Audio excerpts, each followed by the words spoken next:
What's up, everybody? It's Hakeem, your Survive You Dean, back with another one. So, today I wanted to talk about being prepared and knowing the different levels of being prepared. I happen to be at InvestFest this weekend in Atlanta, Georgia. And one of the things that I'm doing is I'm trying to spread the word of preparedness. So, InvestFest is about learning how to invest, learning how to build wealth, and then have legacy. And then one of the things that I'm talking about is, well, you can learn how to build wealth, you can build wealth, you can want to secure that generationally. But if you don't have the proper preparations to deal with an emergency, a disaster, or a pandemic, or any of these type of things, that directly hinders your ability to keep your wealth, and therefore you are not protecting your wealth. And so one of the things that I want to talk about here at the show is telling people like, hey, you want to be able to protect yourself, protect your family, and to protect your assets. And so we have insurance for everything else, like our houses, our cars. So when it comes down to preparation and being prepared, that is also an insurance. And a lot of people don't think of it like that. They think, oh, those prepper people, they're crazy, da da da. And you don't have to go to an extreme. This isn't like getting a bunker or something of that nature. You could, but you don't have to. The idea is that, do you have some food stores at home? Do you have some water stores at home? Do you have a community that you can rely on that can help you, that also is not going to go and spread the word about all the things you have and all the things they have? All that stuff is written about in my Team Ready book, which you can buy on Amazon. Again, that's the Team Ready book. But I had an interesting encounter here yesterday at the show. Some lady came to my booth and she started asking me, well, I'm trying to prepare. What do I need to do? I got some stuff. I got some water. I got some food, but I'm trying to do some other things. What else? And I said, well, one of the biggest things you can do is make sure you have a tribe. And so once you have your stuff situated, then you want to move to understanding how I can get in communion with other people or have some sort of community.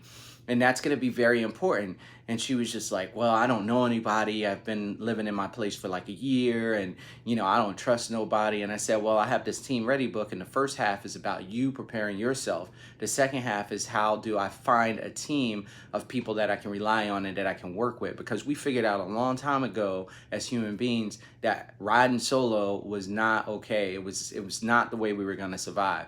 But each part of the tribe had to be strong enough to carry their own weight. And when you became a liability, then normally in the old tribes, they would cast you out. So the idea again is building yourself up.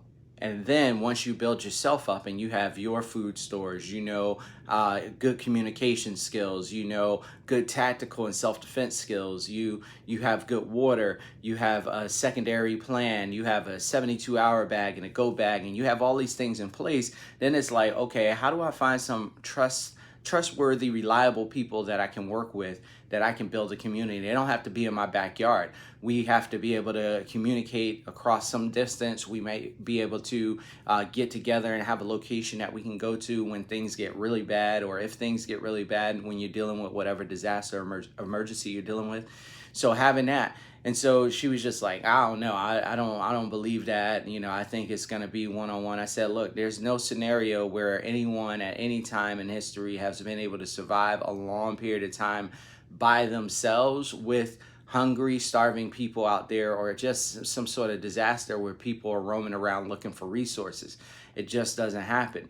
You could hide, but you can't hide forever. I mean, the Rambo movies where you're fighting on your own, or the Alien where you had like little Ripley who was like crawling around in the sewers and stuff like that. That's no way to live. Nobody wants to live like that.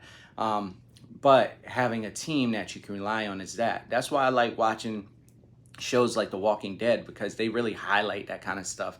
And so even though it's, again, not real and we're not going to have zombies, running around out there, maybe, I hope not, that the biggest threat is other human beings in that show. And so, and what you see is that they always have a fallback area, or an area in which they end up having to like leave wherever they're held up at some point in time. So they find a location, they secure that location as a team, they try to hold up there as long as they can, but eventually something happens, a group comes, or some, zombies come and waves, and they can't stop it. They get overpowered. So then they have to move to a new location.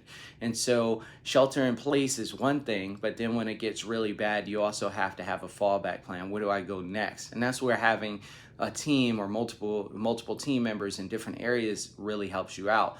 And so she didn't want to hear that. She said, well, I'm just doomed. And that's not the way to be neither. I wasn't putting down her ideas. I was saying, yes, you need to build your own stores.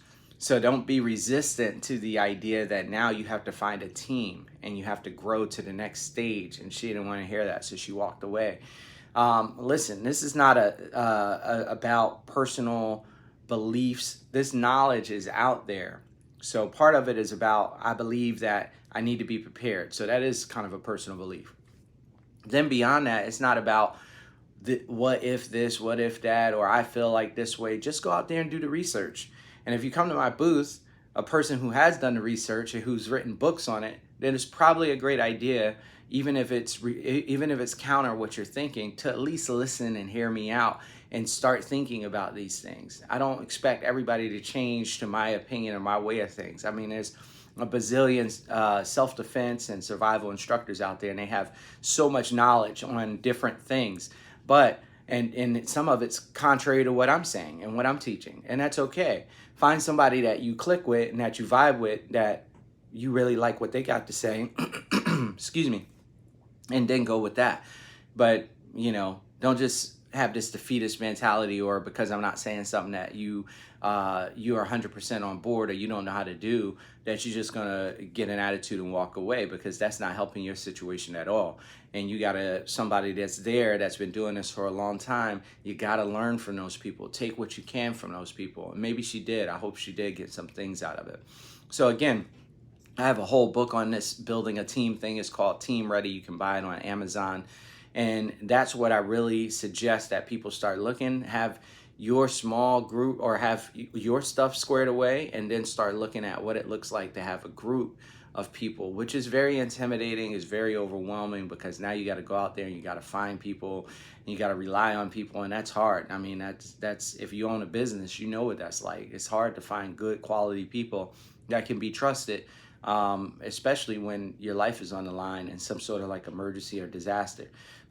But we do it all the time. When a disaster happens, what are we waiting for? We're waiting for cops, we're waiting for EMS, and those people are supposed to be trustworthy, but we know sometimes that's not how it goes.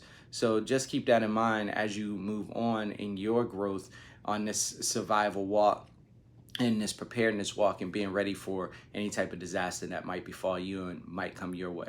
So that's what I got to say today, guys. And I hope that you found some value in this. Again, the solo journey only lasts but so long. You have to have a tribe. And we figured that out long time ago, right? Get yourself strong, then form a tribe and be a strong member of a tribe. And when tribes in the past found that you weren't carrying your weight, then they normally just cut you off. And that was the way that they did it back then.